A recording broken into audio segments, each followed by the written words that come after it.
Alors, on n'aborde pas la transition écologique de la même manière, selon qu'on habite les beaux quartiers, les zones de revitalisation rurale ou les quartiers politiques de la ville. Alors, lui, il a bien compris, lorsque l'écologie est entrée de manière fracassante dans sa vie, à 20 ans, il créait l'association Banlieue et Climat. 2 ans plus tard, il ouvrait une école du climat et il a déjà sensibilisé des milliers de jeunes à l'écologie à travers le pays. Merci d'accueillir notre prochain grand témoin, Ferris Barkat. Prenez place, Ferris, venez vous installer avec moi.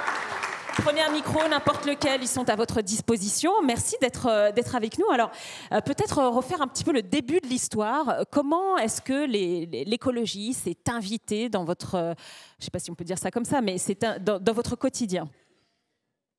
Alors, elle s'est invitée, mais personne ne l'a invitée. Déjà, bonjour à tous, vous allez bien? Oh, vous dormez, hein? Vous allez bien? Ça va, ça va. Donc effectivement, donc, personne n'a invité l'écologie dans votre vie, mais elle est venue quand même. C'est ça, il n'y a pas vraiment eu de choix, c'était une nécessité. Et je parle beaucoup de nécessité parce que dans notre conception et notre définition même de l'écologie, on va commencer à partir d'un sujet qui est des premiers concernés. Et c'était quoi le sujet pour vous? Le sujet, c'était la santé. Ma mère est tombée malade quand j'étais à Londres, j'étais en études de philosophie. En licence, il y a une prof il y a beaucoup de profs dans ma vie qui m'ont beaucoup aidé, qui m'ont fait confiance et qui m'ont permis d'arriver à l'université à Londres. Et quand j'étais là-bas, ma mère est tombée gravement malade. Et quand on commence à étudier les exposomes, ce à quoi on est exposé, qualité de l'air, alimentation, vous prenez absolument tout, vous allez voir qu'on est les premiers concernés. Et donc, ce qui est fascinant avec la question écologique, ce qu'on a remarqué, c'est que quand on regarde un rapport du GIEC, que tu vois que tout va brûler, que c'est la merde et tout, tu te dis en fait, on est tous équitablement touchés par la crise écologique, ce qui est faux. C'est-à-dire qu'en fait, il y a une capacité qui est assez fascinante, c'est que si on parle de violence policière demain, ça viendrait à l'esprit à personne dans la salle de se dire ok, je vais en faire mon sujet. À part si tu es un sociologue ou 2 premiers concernés, tu vas être un allié parce que tu n'es pas directement touché par la question.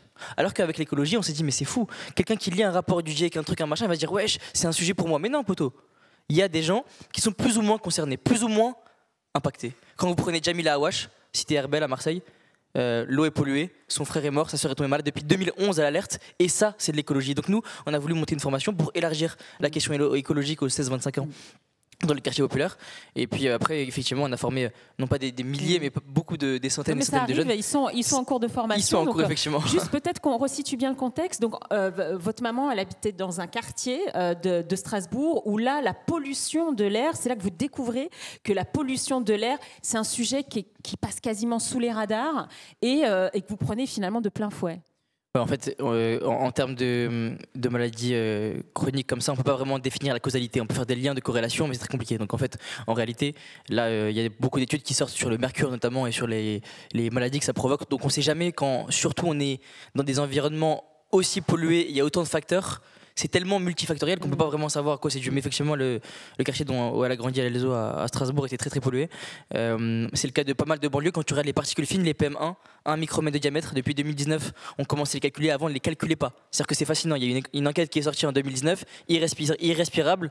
Jean-Christophe Brizard qui te dit les particules fines, 1, 2, 3 micromètres de diamètre, on peut les calculer, mais on décide volontairement de ne pas le faire. Et donc, parce que soi-disant on ne savait pas alors qu'on savait très bien, les normes aujourd'hui comparées de l'OMS, comparées à ce qui est réglementé, ne sont pas du tout respectées. Il y a une loi européenne qui est passée il n'y a pas longtemps. Et donc en fait, quand tu regardes la carte des particules fines, notamment en Ile-de-France, tu vois que dans le centre, c'est pas très pollué, alors que historiquement, en fait, même dans la construction des quartiers populaires, on voit qu'il y a une forme d'inégalité, notamment avec les quartiers les plus ouvriers et avec les industries qui sont depuis 1810 à peu près mis dans les quartiers populaires. Il faut dire aussi que c'est les grands nœuds autoroutiers, notamment, je pense à l'échangeur de Bagnolet, le plus pollué d'Europe finalement, et là où se concentrent effectivement ces problèmes de santé effectivement qui posent question. Alors, vous avez nourri votre réflexion sur l'écologie comment? Parce que c'est vrai que quand on entend certains discours sur il ne faut pas prendre l'avion, il faut sauver les ours polaires, est-ce que ça vous touche? Alors, nous, le propos, c'est de dire cette écologie-là est intéressante, mais elle ne doit pas avoir le monopole. C'est-à-dire qu'effectivement, cette écologie sur la consommation ou qui est un peu abstraite sur des enjeux tels que les ours polaires ou quoi, c'est très important. Nous, on parle de permafrost, on a une formation qui va traiter ces sujets-là parce qu'on veut être les plus exigeants possibles. Et ça, c'est important parce que ça crée de la légitimité. quand tu viens d'un milieu souvent illégitime, si tu n'as pas cette capacité, et nous on a une formation qui est reconnue par le ministère de l'Enseignement supérieur, c'est important de créer ça. Donc on aborde ces questions-là, mais en même temps, le point d'entrée, le point d'ancrage, il est beaucoup plus palpable, beaucoup plus concret. Il va se centrer sur des enjeux de santé, sur des enjeux d'aménagement du territoire qui vont être directement palpables et visuels aussi pour les jeunes qu'on va former. Parce que moi, quand j'arrive à 8h du matin à Cergy, il est 8h du mat. Genre, dis les gars, on va parler de permafrost, de zoonose, de trucs. Ils me disent, ouais, t'as craqué ou quoi? 8h du matin, il y en a, ils sont en crampons. En crampons parce que l'éducateur les a mobilisés en leur faisant croire qu'il y avait un tournoi de foot. Et du coup, j'aurais dit, mais poteau, il n'y a pas de tournoi de foot, tu vas être avec moi, là, à 8h, je vais te rendre fou. Et à la fin, dans la formation, ils sont motivés, ils veulent faire la formation, ils veulent se mettre en mouvement, ils veulent s'engager. Mais à la base, le point d'entrée, parce que l'écologie a été embourgeoisée, parce que écologie, le mot même écologie qui est éco, oikos en grec, c'est la maison. Donc c'est directement un sujet pour nous, parce qu'on va toucher à là où on habite.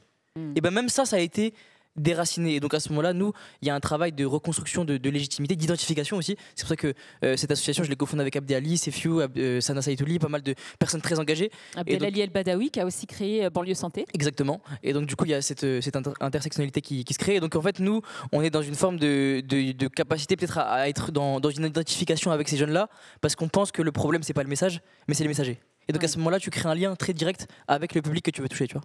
Oui, parce que les jeunes qui sont formés par cette formation reconnue par le ministère de l'Enseignement supérieur, ils deviennent eux-mêmes des formateurs et c'est comme ça, par capillarité, finalement, que vous arrivez à toucher un maximum de monde qui serait peut-être jamais intéressé au sujet. Oui, nous, il y a un enjeu qui a été très vite posé sur la table, c'était les questions de l'émancipation à travers la capacité ou non de les rémunérer, ces jeunes-là. Ils sont formés, mais certains veulent devenir formateurs. Je ne sais pas si on a des images potentiellement à projeter ou... Pas tout de suite. Pas tout de suite, ça marche. Tant pis. Mais on pourra aller sur le site Banlieue Climat où il y a déjà plein oui, d'infos, vous pouvez aller sur internet à droite à gauche si vous voulez voir à quoi ça ressemble. Exactement, vous pouvez voir à quoi ça ressemble sur internet. Mais en gros, on fait une formation, 20 jeunes, ils sont motivés, tout ça. Cergy, Bagnolet, Grigny, Les Mureaux. On était à Strasbourg, ça commence à Strasbourg, moi je viens de là. Et puis ensuite, les jeunes les plus motivés peuvent devenir formateurs. Et ça c'était important parce que les collectivités achètent de la formation et sont ensuite les jeunes rémunérés pour dispenser la formation chez eux, sur leur territoire. Et en fait, je pense qu'en un an, ça a pris assez vite une ampleur parce que je pense qu'ils ont déjà vu des Arabes parler climat, ils sont en mode ouais, comment ça ils savent parler eux déjà, donc choqué. 2, il y a eu une forme d'expertise qu'on a posée sur la table en disant on maîtrise les sujets et donc ça c'était très important de le poser à un moment donné en disant nous on va être tout aussi capable que vous, si ce n'est plus, de maîtriser la question. On a fait notre dernière formation de formateur au ministère de la Transition écologique. Et ça s'est passé très très bien, mais c'était assez intéressant parce qu'il y avait des intervenants du GIEC, Jean Covici, Florence Abbé, Jean-Baptiste Rezos, pas mal de gens qui sont venus intervenir chez nous et qui ont remarqué que les jeunes avaient une connaissance très très poussée sur les sujets et c'est ce qu'on essaie de créer, les experts de demain sur la question écologique. D'où l'ouverture de cette école à Saint-Ouen ? Effectivement oui, depuis maintenant 2 mois, on a ouvert une école... Septembre. Depuis septembre, octobre, on a ouvert la première école populaire du climat à Saint-Ouen. La mairie de Saint-Ouen nous a fait confiance pour avoir ces lieux-là. Et donc nous, c'était important parce que ça fait 2 ans qu'on n'a nulle part où aller. On n'a pas de lieu fixe. On est une asso qui est assez récente, donc c'est assez normal, c'est le classique pour pas mal de structures.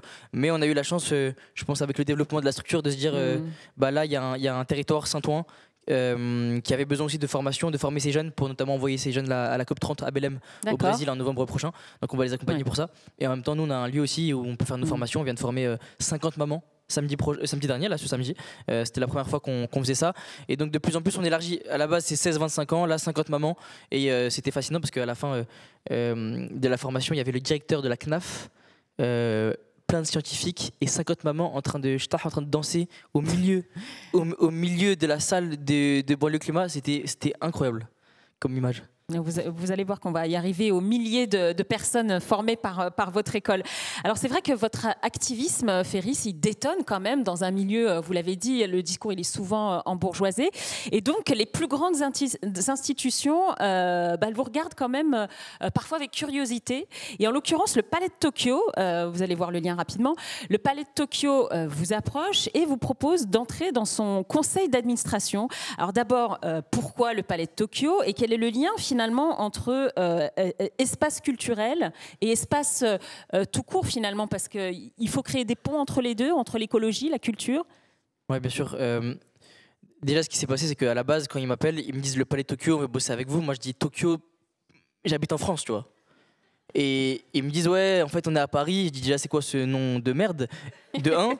Et de deux, effectivement, venez, on se rencontre, on regarde ce qui se passe. Et donc, au fur et à mesure, on a organisé une infiltration, peut-être que vous avez passé sur les réseaux sociaux en mars dernier, où on est rentré un peu par effraction, une fausse effraction au Palais de Tokyo, pour annoncer du coup que j'étais dans le conseil d'administration de leur fonds de dotation. Et au fur et à mesure, on a commencé à monter des projets. Là, on était encore une fois avec les 50 mamans au Palais samedi dernier.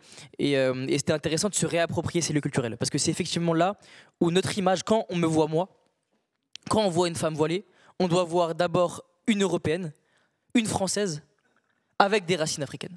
On doit avoir la capacité de se représenter quelqu'un, et cette représentation-là, elle passe par les imaginaires et comme la manière dont on va dépeindre ces gens-là. Et ces gens-là ne doivent pas se dépeindre à travers d'autres, à travers un regard héroïsé, romantisé d'une bourgeoisie qui va se dire « j'avais envie de dépeindre cette réalité-là ». Non, on doit être en capacité de les outiller eux-mêmes pour qu'ils se dépeignent. Et donc, ça fait depuis juillet qu'on bosse aussi avec un groupe de mamans pour essayer de créer une forme d'atelier artistique avec plein de peintres, d'artistes incroyables à Strasbourg.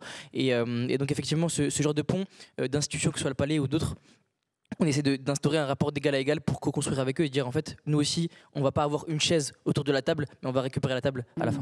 C'est une façon de se réapproprier ces combats-là. Alors ça rejoint finalement cette mosaïque dont on parlait ce matin, cette mosaïque française composée de différences, mais qui présente aussi un visage uni sur cette singularité-là. Merci beaucoup Féris pour ce témoignage et cette prise de parole.